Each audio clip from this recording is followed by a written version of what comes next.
Hi and welcome to Hands-On Education. This video is about the Bayeux Tapestry. The Bayeux Tapestry is an embroidered cloth depicting the events which led to William the Conqueror becoming King of England in 1066. The tapestry is 70 metres long and 50 centimetres high.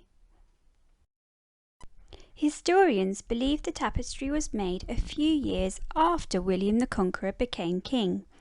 This means the events shown are from his point of view and may not be entirely accurate.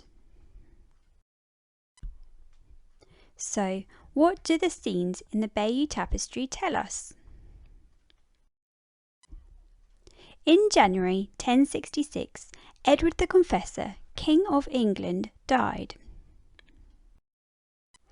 This scene in the Bayeux Tapestry shows us the funeral of King Edward the Confessor as his coffin is being carried towards Westminster Abbey, where his funeral took place. After King Edward died, Harold Godwinson was crowned King of England. Harold was a very powerful man in England at this time and head of an important noble family. This scene in the Bayeux Tapestry shows Harold at his coronation, being crowned King of England. William the Conqueror was King Edward's cousin and ruler of another country called Normandy.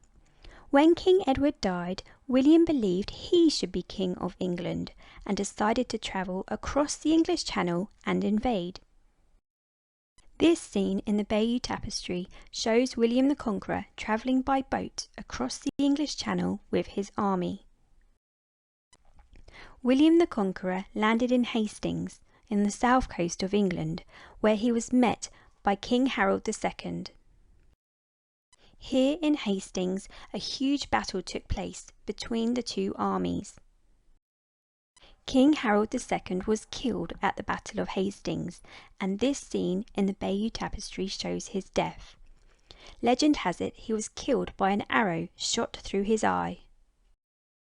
William immediately marched up to London, the capital, and on Christmas Day 1066 he was crowned King William I of England. The Bayeux Tapestry is a really useful resource for us to learn about these historical events in this period of time. For your hands-on activity, use pictures to tell a story. This could be a real story or one you have made up. Think about the order of the events, the characters, and where your story will take place. For more information about this activity, and more activities related to castles, please go to handsoneducation.com, Year 2, Castles. I hope you enjoyed creating your own picture story. Please like and subscribe and we will see you soon. Bye!